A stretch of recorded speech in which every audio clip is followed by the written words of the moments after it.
दादर मुंबई के डॉक्टर अंबेडकर भवन के सभागार में आयोजित मोस्ट इंडिया संस्थान के निदेशक आदरणीय श्यामलाल निषाद जी, हमारे बीच उपस्थित अंबेडकरवाद की विधा में लंबे समय से संघर्ष कर रहे, सरकारी सेवा की मर्यादा में रहते हुए भी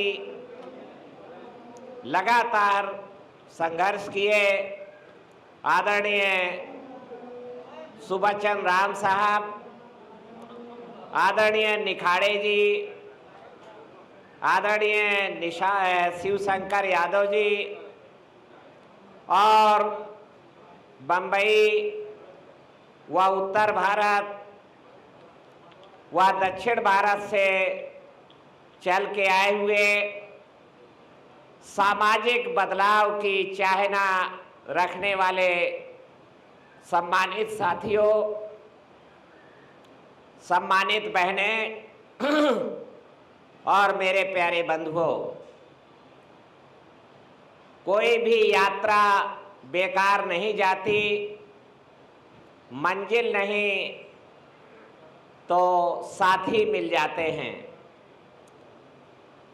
मैं बचपन से मानवर कांसीराम जी की उंगली पकड़ चलना सीखा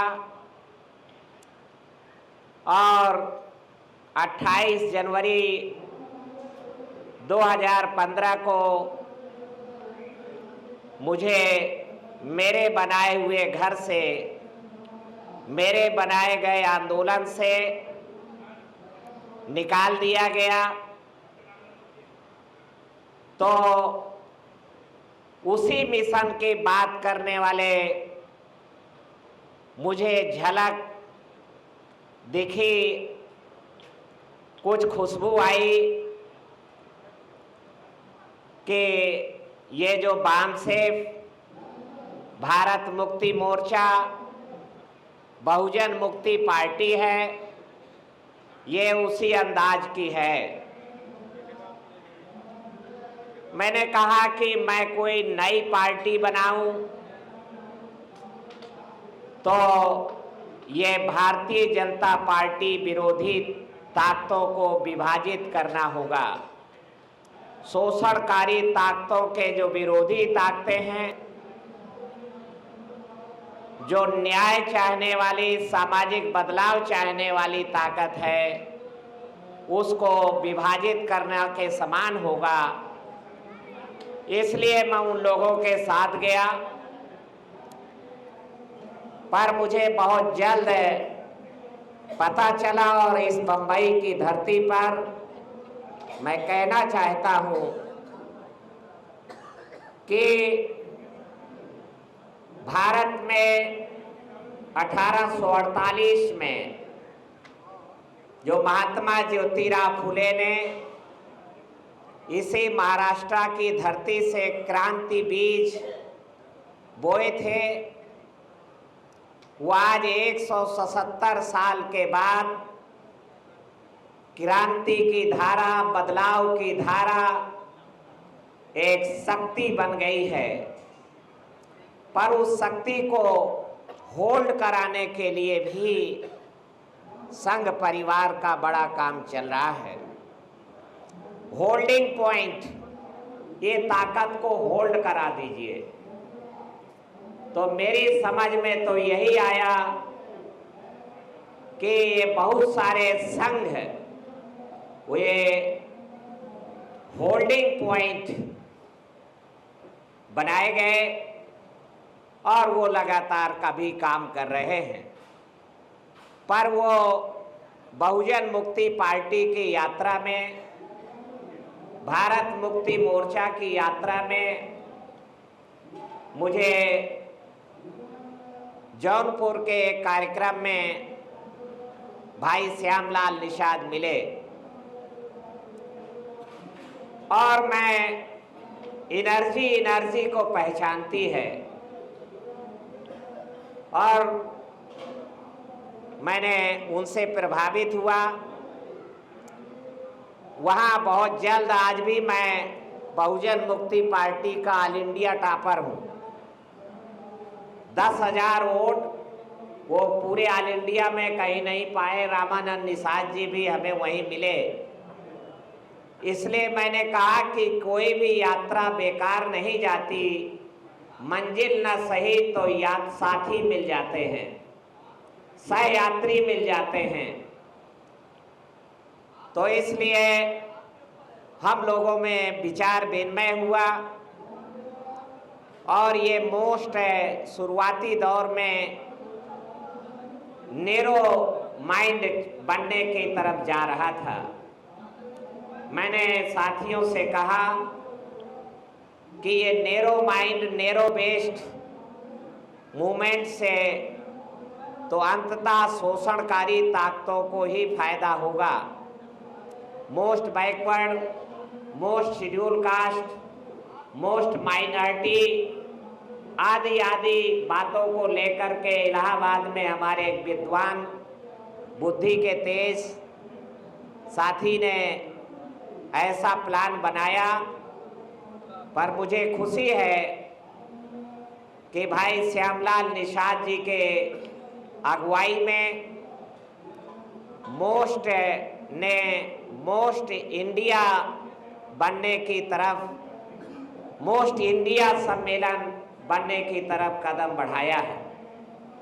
ये बाबा साहब अम्बेडकर की धरती है। बाबा साहब अम्बेडकर इसी बम्बई से 1936 में, शायद बहुत कम लोगों को पता है कि लोकतंत्र की शुरुआत और बालिग मताधिकार की शुरुआत अंग्रेजी शासन में ही हो चुकी थी। ज़्यादातर लोगों को पता है कि भारत में पहले चुनाव 1952 में हुए। नहीं, ये सही नहीं है।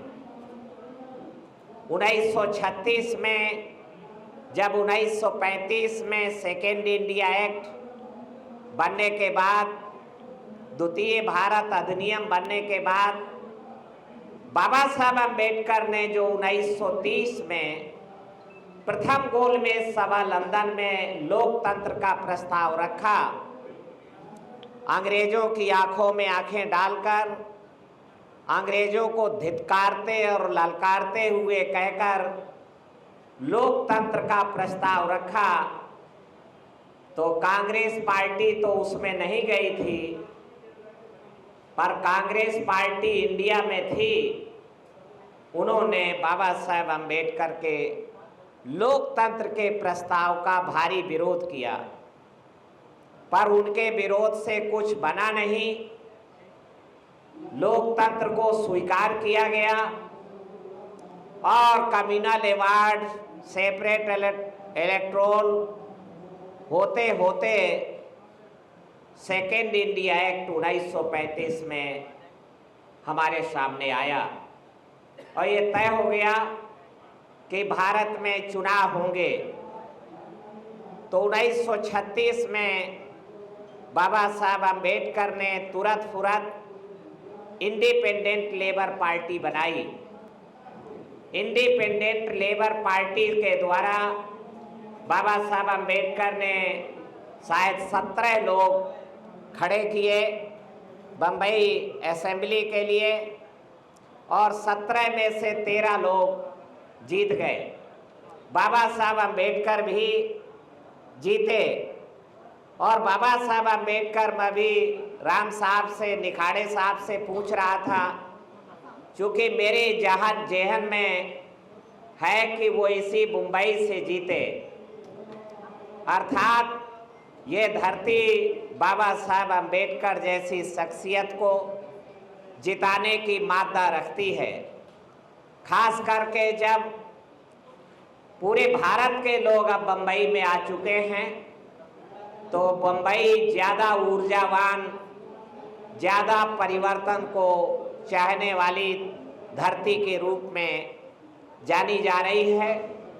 इसलिए मोस्ट इंडिया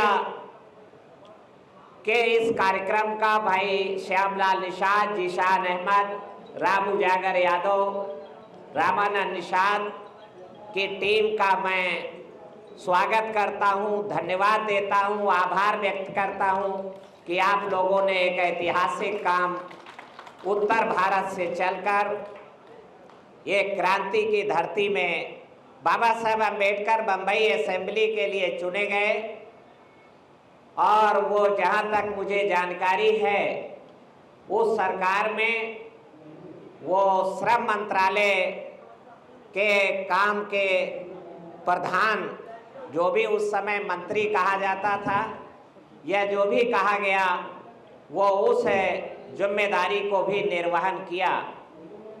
इसलिए मैं आप सभी का आह्वान करता हूं कि बाबा साहब अम्बेडकर को संविधान विरोधी ताकतों ने ये कहना गलत है कि मनुविधान को, मनुस्मृति को लागू करने की कोशिशें चल रही हैं। एब्सोल्यूट मनुस्मृति लागू है 1947 से ही।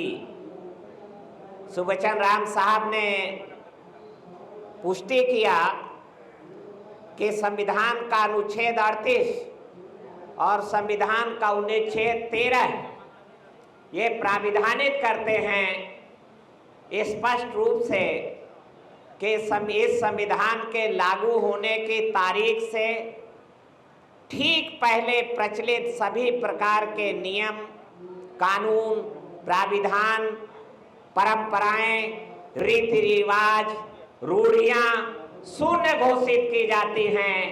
इसके बाद आगे अगर चलेगा तो वो भारत के संविधान का नियम और कानून चलेगा। अनुच्छेद 13 जो कि फंडामेंटल राइट है और अनुच्छेद 38 तो ये डायरेक्टिव प्रिंसिपल है, नीति निर्देशक तत्व है, पर वो तो दोनों को उल्लंघन है, वायलेशन है और दोनों को लागू नहीं किया गया है। और अनुच्छेद 21 का ये स्पष्ट प्राविधान है कि 6 साल से 14 साल तक की उम्र के सभी बालकों को निःशुल्क, अनिवार्य और एक समान शिक्षा देने का प्रबंध सरकार करे। पर सरकार कहाँ कर रही है? सरकार तो 2 तरीके की शिक्षाएं दे रही है। एक तरफ जवाहर नवोदय विद्यालय, केंद्रीय विद्यालय, कॉन्वेंट स्कूल, एक्सीलेंट एजुकेशन, उत्कृष्ट शिक्षा है, क्वालिटी एजुकेशन है, और दूसरी तरफ प्राइमरी, जहां पर अब नारा बन गया है कि मिड डे मील खिलाओ, थाली बजाओ, घरे जाओ। ये पूरे देश में, मैं तो पहले समझता था कि उत्तर प्रदेश में ऐसा गोरख धंधा चल रहा है, पर अब इस बीच पिछले 10 सालों में मुझे केरल जाने का मौका मिला, मुझे हिमाचल जाने का, उत्तरांचल, पंजाब के गांव में जाने का मौका मिला, मध्य प्रदेश, छत्तीसगढ़ के गांव में गया। वहां भी प्राइमरी एजुकेशन को कोलैप्स कर दिया गया है। गरीब का बच्चा पढ़ेगा तो प्राइमरी में, और वो मास्टर नहीं, केवल चपरासी बन के रह जाएगा, मिस्त्री बन के रह जाएगा। अमीर का बच्चा अलग स्कूल में पढ़ेगा और गरीब का बच्चा अलग स्कूल में पढ़ेगा। और जब परीक्षा होगी दोनों की तो प्रश्न पत्र एक समान होगा। तो अमीर का बच्चा जो जवाहर नवोदय विद्यालय में पढ़ा है, केंद्रीय विद्यालय में पढ़ा है, वो खटाखट लिख देगा, नौकरी लपक लेगा, अवसर को लपक लेगा। और गरीब का बच्चा जो मिड डे मील खिलाने में उलझाया गया है, वो 20-25 सवाल हल कर पाता है और उसके हाथ से नौकरी छटक जाती है। ये दोहरा व्यवहार भारत में शोषणकारी व्यवस्था को यथास्थितिवादी ताकतों के द्वारा मजबूत रखने का एक षड्यंत्र है। इसका समाधान क्या है? समाधान एक ही है। 18 अगस्त 2015 को उत्तर प्रदेश हाई कोर्ट के सुधीर अग्रवाल के बेंच ने एक फैसला सुनाया कि सारे अधिकारी कर्मचारियों को निर्देशित किया जाए, चीफ सेक्रेटरी को बुला के कहा कि वो अपने बच्चों को प्राइमरी स्कूल में दाखिला कराने के लिए बाध्य किया जाए। बहुत देश में तालियां बजी और हम लोग बड़ी जल्दी ताली में खुश होने वाले लोग हैं। ये व्यवहारिक नहीं है, ये शीर्षासन है। अगले 3 महीने बाद चीफ सेक्रेटरी ने आके कहा कि जो बच्चा है सरकारी मुलाजिम का, वो केवल मुलाजिम का बच्चा नहीं है, अपनी मम्मी का भी बच्चा है। और अगर हम उसको बाध्य करते हैं कि नहीं तुम प्राइमरी स्कूल में दाखिला लो, तो स्वतंत्रता का अधिकार का हनन होता है। इसलिए श्रीमान, ये ऑर्डर ही अव्यवहारिक है और टाइम फिक्स हो गया। तो गरीब के स्कूल में प्राइमरी में बाध्य किया जाए, ये संभव नहीं है भारत में, बल्कि गरीब के बच्चे को भी उत्कृष्ट स्कूल में पढ़ाया जाए, ये भारत सरकार के नियंत्रणाधीन है। और इसलिए अफसर हो या मजदूर किसान, सबकी शिक्षा हो एक समान। ये लोहिया जी ने भी सोचा था, ये मानवर कांशीराम जी ने भी सोचा और संविधान भी इसको कहता है। और इसका एक ही तरीका है कि जवाहर नवोदय विद्यालय, जिनका लोहा आज पूरा देश मान रहा है, मैं समझता हूँ सुबचन राम साहब भी कैंपसों में गए होंगे, सरकार के द्वारा संचालित ये जो प्राइवेट स्कूल हैं, ये बाई प्रोडक्ट है। ये प्राइवेट स्कूल इसलिए है कि सरकार ने अपनी जिम्मेदारी निभान करने से पीछे हट गई है। इसलिए पब्लिक ने, जन समुदाय ने अपने स्कूल खड़े कर लिए हैं। उन प्राइवेट स्कूलों की तरफ कैसे आप आक्रामक हो सकते हैं? आप कहां जाएंगे उनके खिलाफ? इसलिए जरूरी है कि गवर्नमेंट सेक्टर से हजारों मांगे होती हैं। एक बात ये भी बनती है कि जवाहर नवोदय विद्यालय हर जिले में एक नहीं, बल्कि हर न्याय पंचायत में एक जवाहर नवोदय विद्यालय बनाया जाए। गरीब का बच्चा भी एक्सीलेंट स्कूल में पढ़े, उत्कृष्ट स्कूल में पढ़े। इसलिए इसके बिना मैं समझता हूँ इसका कोई समाधान नहीं निकल सकता है। मोस्ट संस्थान ने इस दिशा में सोचा, इसको चर्चा का विषय लाया। एक महत्वपूर्ण विषय जिसकी तरफ मेरा ध्यान गया है, क्या कोली निषाद वंश आदि पिछड़े जातियां अम्बेडकरवाद पर चलकर अपना खोया हुआ राज प्राप्त कर सकते हैं? कोली निषाद की क्यों सोच रहे हो भाई? ये कामयाब बनाया जा चुका है। ये महाराष्ट्र की धरती से 1960 में नारा निकला था कि कामयाब नहीं हो सकता है, कामयाब नहीं हो सकता। अम्बेडकरवाद जानवी है, अम्बेडकरवाद बहुत शानदार चीज है, पर ये कामयाब नहीं हो सकती है। लोगों ने पूछा कि कामयाब क्यों नहीं हो सकती है, कामयाबी का पैमाना क्या है? महाराष्ट्र के ज्ञानी भाइयों ने कहा कि इससे विधायक और सांसद नहीं बना जा सकता है, ये सरकारें नहीं बना सकते हैं अम्बेडकरवाद के रास्ते पर चलकर। इसलिए ये चांगली है, बहुत अच्छी चीज है, पर ये कामयाब नहीं हो सकती है। मानवर कांशीराम जी महाराष्ट्र के 3 बाबाओं को दक्षिण भारत से, महाराष्ट्र की धरती से निकालकर उत्तर भारत की धरती में ले गए और कामयाब करके बहुजन समाज अवधारणा और बाबा साहब अम्बेडकर को लगभग दफना दिया गया था। शख्स भारत की धरती पर नहीं आए होते। ज्योतिराव फुले को कोई जान नहीं रहा था, साहू महाराजा को कोई मान नहीं रहा था। मानवर कांशीराम जी ने न केवल इनके विचार को, इनके संदेश को, इनके आंदोलन को, बल्कि उसके लिए पूरा जीवन समर्पित किया।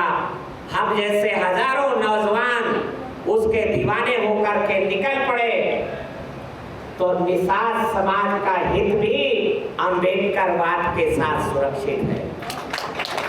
1901 मेरे जिले में ठाकुर बाहुल इलाका है, तिदवारी विधानसभा कहते हैं उसको।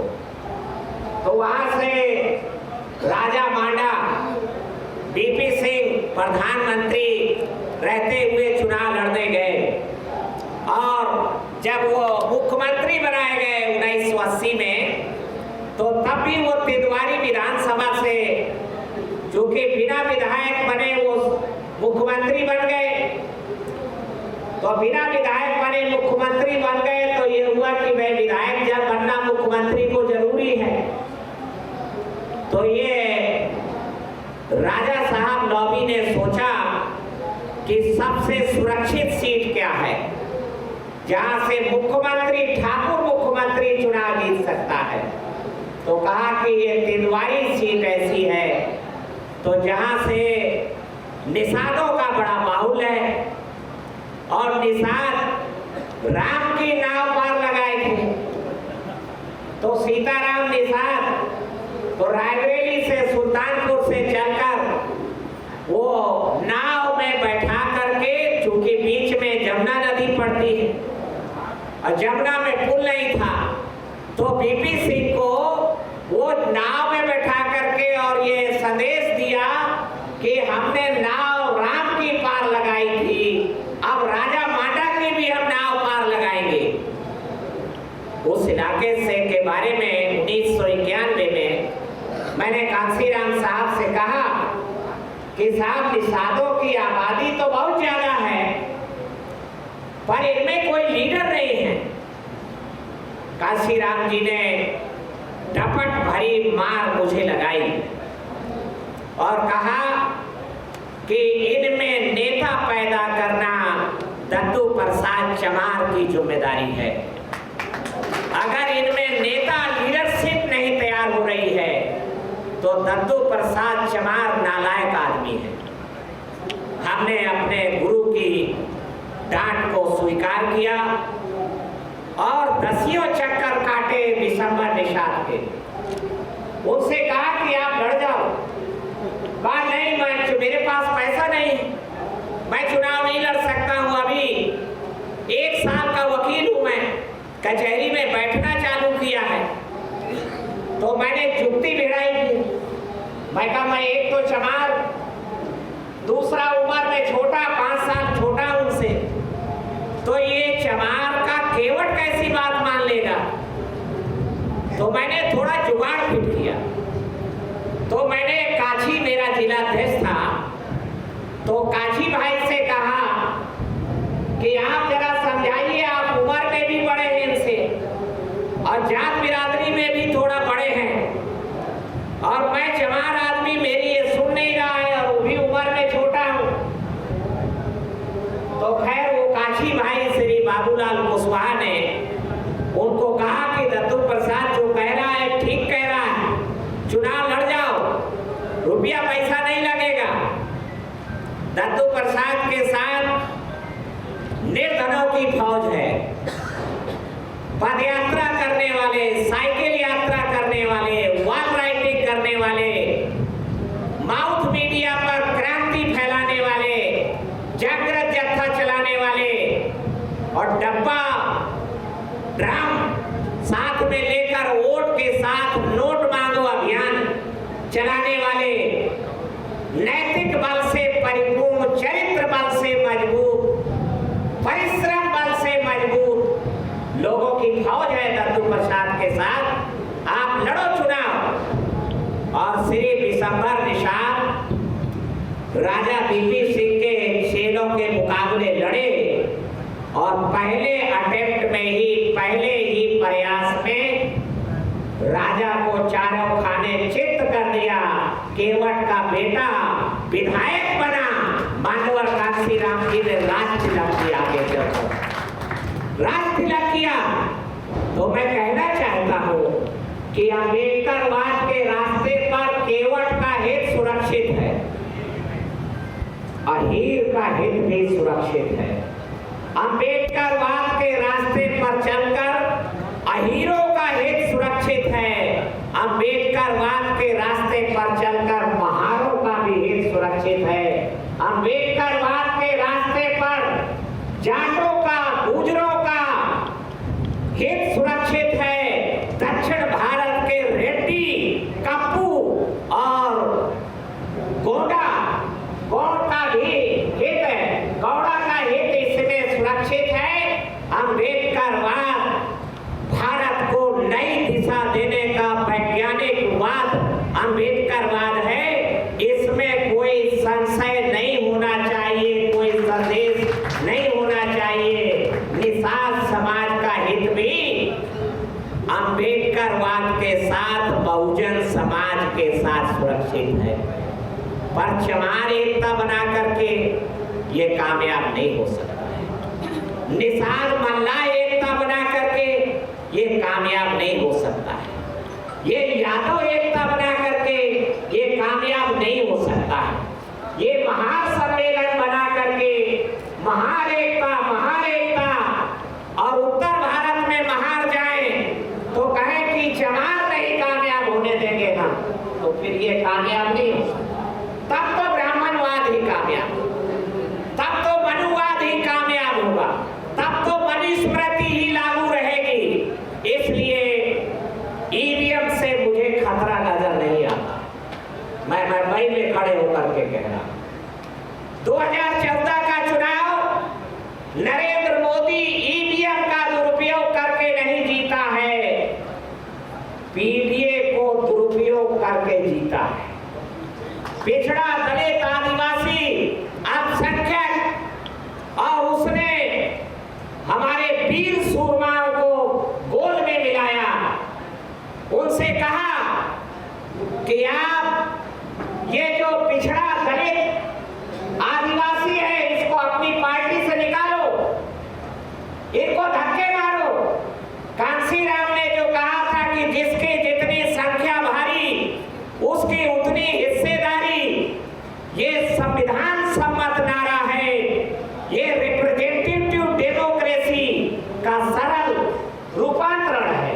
बाबा साहब अम्बेडकर ने कहा रिप्रेजेंटेटिव डेमोक्रेसी। अब ये हमारे अनपढ़ लोगों को समझ में नहीं आता है। कांशीराम जी ने कहा सरल भाषा में कि जिसकी जितनी संख्या भारी उसकी उतनी हिस्सेदारी। मनुवाद जब हमारी खोपड़ी में चढ़ गया तो 9 जून 2005 को हमारे नायक नायिका ने कहा कि ये नारा गलत है, हम नारा बदल रहे हैं, हम नया नारा दे रहे हैं। 9 जून 2005 लखनऊ के अम्बेडकर मैदान, जो अब कांशीराम स्मारक कहलाता है, वहां पर हजारों लोगों के बीच में उन्होंने कहा कि हम नया नारा दे रहे हैं, जिसकी जितनी तैयारी उसकी ज्यादा से ज्यादा हिस्सेदारी। तो भोले भाले लोग थे, उन्होंने कहा इसका मतलब क्या हुआ? उन्होंने कहा जिसकी जितनी थैली भारी उसकी और ज्यादा हिस्सेदारी।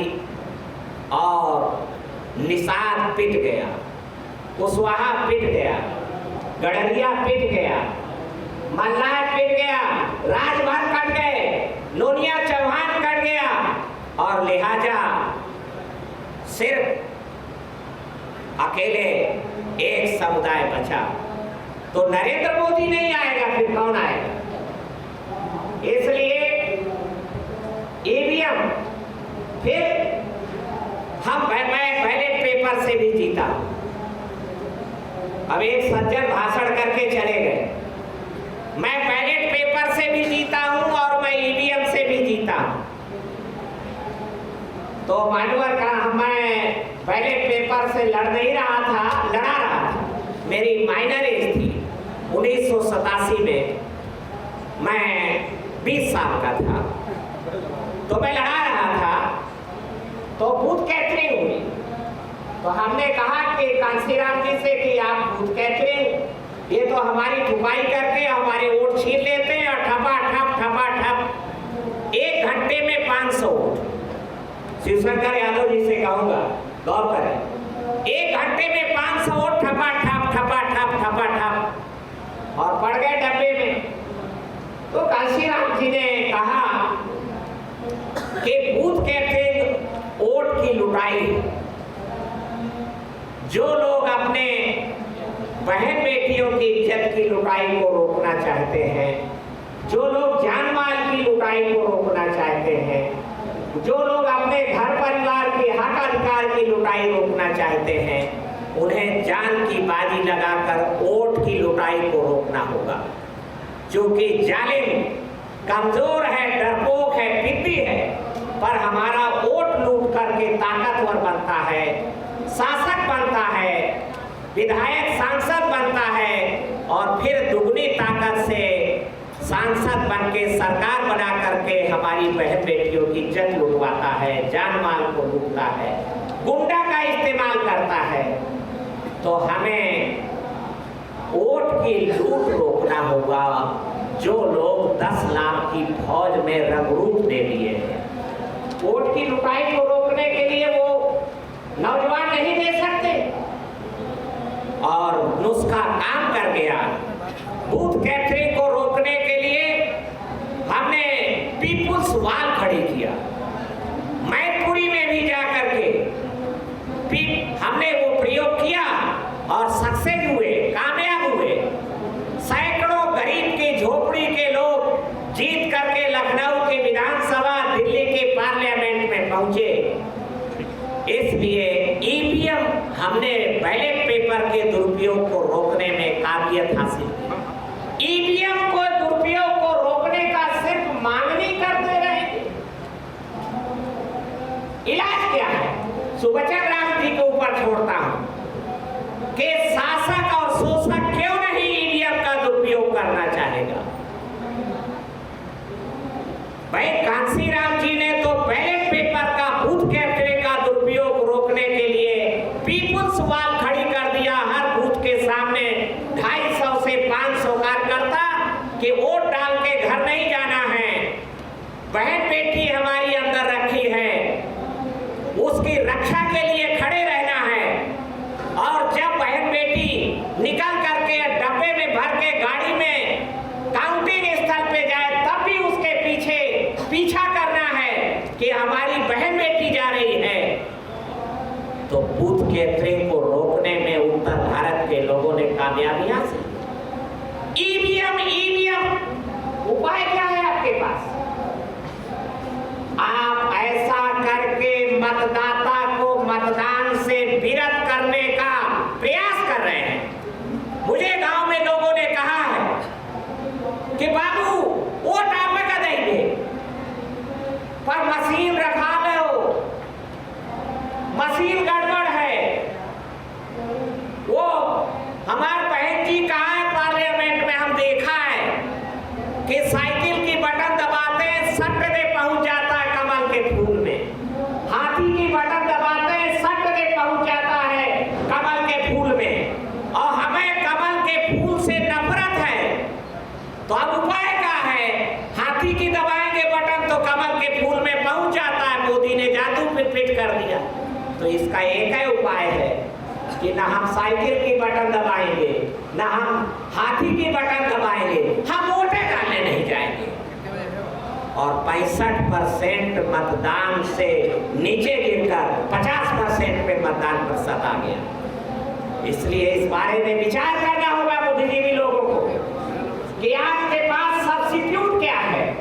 हमें ईवीएम से निपटने की तैयारी, हमें लायकी खोजनी होगी। वो शानदार साथी का मैं भाषण सुन रहा था, वो भाषण कहीं से प्रेरित मैंने भी सुना। दो आदमी ईवीएम के बारे में बोले हैं देश भर में। नंबर 1 जनरेटर है बामन मेश्राम, और नंबर 2 उसका इन्फ्लुएंसर है बैठ पाए होगी। 2017 के चुनाव में जब सारे लोगों के टिकट उन्होंने बेच लिए और जालिम को दे दिया, मेरी बहन के बलात्कारियों को दे दिया, मेरे भाई के हत्यारों को दे दिया, चुन चुन करके उनको पहचान थी कि ये सोनू मोनू हैं, ये लल्ला भैया हैं, ये हरिशंकर तिवारी के खानदानी हैं, वो सब पता था। और उसके बाद उनको बुला बुला के दिए। और जब वो हारना ही था, क्योंकि दुश्मन के पास एक गेम है कि टिकट होल्डर तो एक तो हारेगा ही, पर वो होल्डिंग पॉइंट हो गया, ये परिवर्तनकारी वोटर को रोक लेगा और भाजपा वाले के जीतने का रास्ता साफ हो जाएगा। और ऐसा ही हुआ। तो फिर वो 1 बजे ही प्रेस कॉन्फ्रेंस हुई और अभी काउंटिंग हुई नहीं, और 1 बजे प्रेस कॉन्फ्रेंस होके कहा कि वो ईवीएम के कारण जीत गया है, ईवीएम के कारण भाजपा जीत गई है। गांव का बुढ़ा भी बताने लगा कि ईवीएम आ गड़बड़। मतदान अर्थात जबकि 2024 ने काम साबित कर दिया कि ईवीएम से भी पीडीएफ अपना चुनाव जीत सकता है, ईवीएम से भी बहुजन समाज विजयी हो सकता है।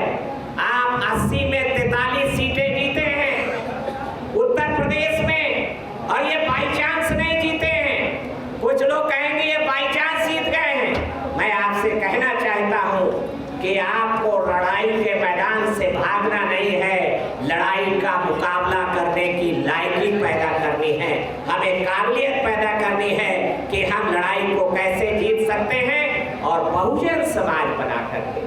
मैंने पहले ही कहा आपको कि अगर हम निषाद एकता बनाएंगे, भाई श्यामलाल गुरुजी भी घबरा जाते हैं आप लोगों से कभी कभी।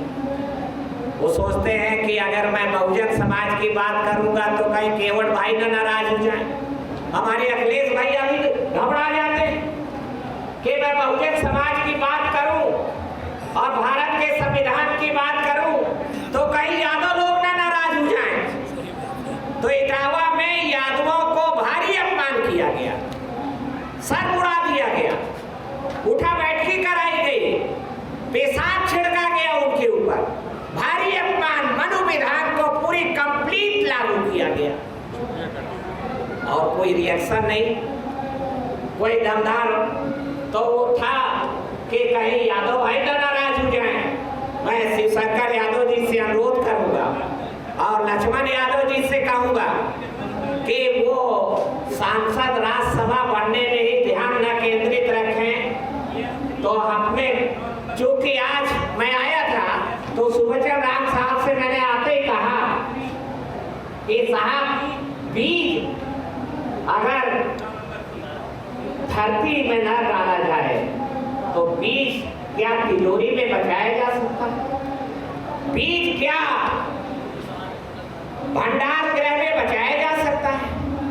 बीज क्या मंडी में रख करके बचाया जा सकता है? मुझे ऐसा लगता है कि बीज, क्रांति बीज, विचार बीज, परिवर्तन बीज, स्वतंत्रता का बीज, समानता का बीज, ये धरती में ही डालकर बचाया जा सकता है। इसकी प्रोडक्टिविटी निरंतर होनी चाहिए, इसके लिए धरती चाहिए।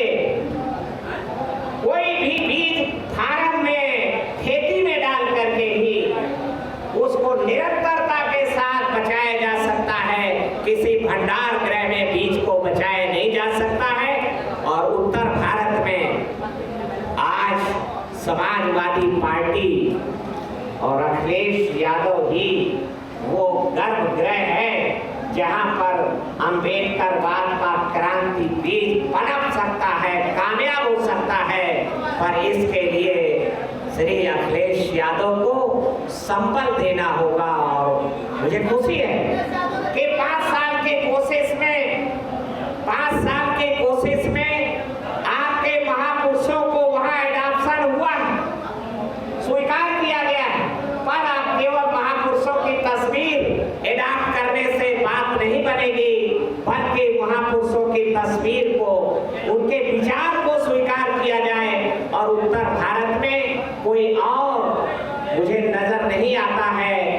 मैं यही बात कहते हुए कि विचार बीज और क्रांति बीज को फार्मिंग की जरूरत है, इसको पनपाने की जरूरत है, इसकी प्रोडक्टिविटी बढ़ाने की जरूरत है और ये खेती जो है ये धरती में उगाया जाए तो ही पनप सकता है।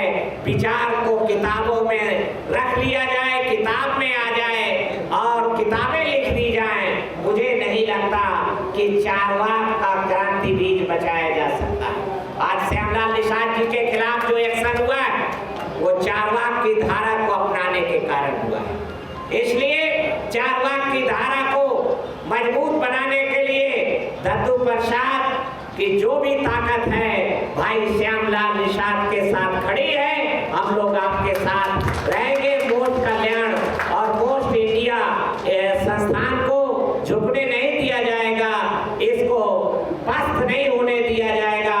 ऐसा मैं बात कहते हुए आप सबको आह्वान करते हुए कि आप सब लोगों ने जब मुंबई में इतना बड़ा इकट्ठ किया है तो जब उत्तर भारत में चले तो पिछड़े वर्गों में बड़े पैमाने पर अम्बेडकरवाद की बात की जानी चाहिए और मीटिंग लगाने के लिए निश्चित रूप से उत्तर भारत का चमार बड़ी जल्दी दरी बिछाता है, बड़ी जल्दी कुर्सी लगाता है, बड़ी जल्दी आपकी बात सुनने के लिए आ जाता है, पर उससे निषाद वंचित रह जाता है। उससे पाल राजभर इस पवित्र विचारधारा को समझने से सुनने से वंचित रह जाता है। मैं आपसे कहना चाहता हूँ कि महात्मा ज्योतिराव फुले का, सावित्रीबाई फुले का जब सामाजिक बहिष्कार कर दिया मालियों ने तो उन्होंने स्कूल कहाँ खोले होंगे? मालियों ने तो कह दिया कि नहीं तुम तो हमारी बिरादरी में हुक्का पानी बंद, तो उन्होंने स्कूल कहाँ खोले? तो उत्तर किसके बीच? मालियों ने तो कह दिया कि हम तुम्हें बिरादरी में नहीं रखते, तो स्कूल कहाँ खोले? मैं कहना चाहता हूँ कि महात्मा ज्योतिराव फुले और सावित्रीबाई फुले के स्कूल महार, मांग, चमार, मातंग इन जातियों ने अपने मोहल्लों में बुलाया और कहा कि ठीक है माली आपको भगा रहे हैं तो मत पड़ो चक्कर में, आप हमारे मोहल्ले में आइए और हमारे मोहल्ले में स्कूल खोलिए। तो आज उत्तर भारत में इंटेलेक्चुअल्स क्लास अगर कोई नजर आती है तो वो ज्योतिराव फुले के बीज के कारण है। चमारों को ये घमंड नहीं होना चाहिए कि हम भारत में ब्राह्मण के बाद दूसरे नंबर पे इंटेलेक्चुअल्स हो गए हैं। महारों को ये घमंड नहीं होना चाहिए। ये ज्योतिराव फुले का शिक्षा का बीज जब मालियों ने नकार दिया और मांग, महार और चमार और मातंग जाति के लोगों ने महाराष्ट्र में उनको ले गए अपने घरों में, बस्तियों में और कहा कि आप आइए हमारे यहाँ स्कूल खोलिए। साहू महाराजा ने आरक्षण की शुरुआत किया। इसलिए मैं आपसे कहना चाहता हूँ कि दलित, पिछड़ा, आदिवासी एक दूसरे के ऊपर डिपेंडेंसी है, निर्भरता है। अगर इंडिविजुअल चलते हैं तो हम अकड़ में भर जाते हैं और जुड़ाव से वंचित हो जाते हैं। आपकी ताकत भाईचारा में निहित है, जोड़ में निहित है, इंडिविजुअलिटी में आपकी ताकत नहीं है, आपकी ताकत जोड़ में है। और इसलिए अम्बेडकरवाद को कामयाब बनाना है तो बहुजन समाज, पीडीए समाज बना करके ही आप आगे बढ़ा सकते हैं। यही बात मैंने अनुभव से सीखी है। और जो श्यामलाल जी से एक बात और कहना चाहता हूँ, मैं कहता रहता हूँ, आपसे सवाल है मेरा विचार के लिए। धनवानों के धन का सहारा लेकर, धन के बल पर धनवानों को जिताकर जो हुकूमत बनेगी वो धनवानों के काम आएगी या निर्धनों के काम आएगी? क्यों भाई? वो धनवानों के काम आएगी। आपके मन की पुकार क्या है? आपकी चाहत क्या है? कि निर्धन का कल्याण हो। तो निर्धन के कल्याण का रास्ता तो भारत ने छोड़ दिया। वो रास्ता निर्धन के कल्याण का मान्यवर कांसी राम जी ने खोजा। वो बना बनाया नहीं था कहीं, वो खोजा उन्होंने और खोज करके उन्होंने कहा कि निर्धनों के छोटे छोटे साधन का सहारा लेकर, निर्धनों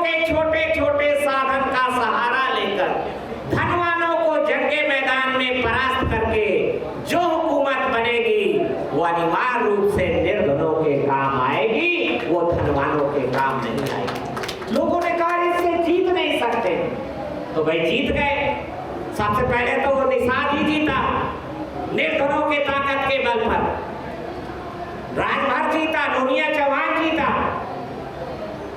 तो कहा कि ये तो 15-20 तो जीत गए, इससे क्या होता है, सरकार नहीं बन सकती। तो सरकार बना के दिखा दी, सरकार चला के दिखा दी। इसलिए मैं कहना चाहता हूँ कि हमारे पास जो शक्तियां हैं वो अनंत शक्तियां हैं, इन्फिनिटी ताकत है। उनको आइडेंटिफाई करके यूटिलाइज करने की आवश्यकता है। हम उसको यूटिलाइज करें। झोपड़ी के वालों को, सड़क छाप लोगों को भी विधायक बनाया जा सकता है, निर्धनों को भी सांसद जिताया जा सकता है, और आप राजपाट भी ले सकते हैं। ऐसी मैं आपसे अपील करते हुए अपनी बात खत्म करता हूँ। धन्यवाद। जय भीम, जय भारत।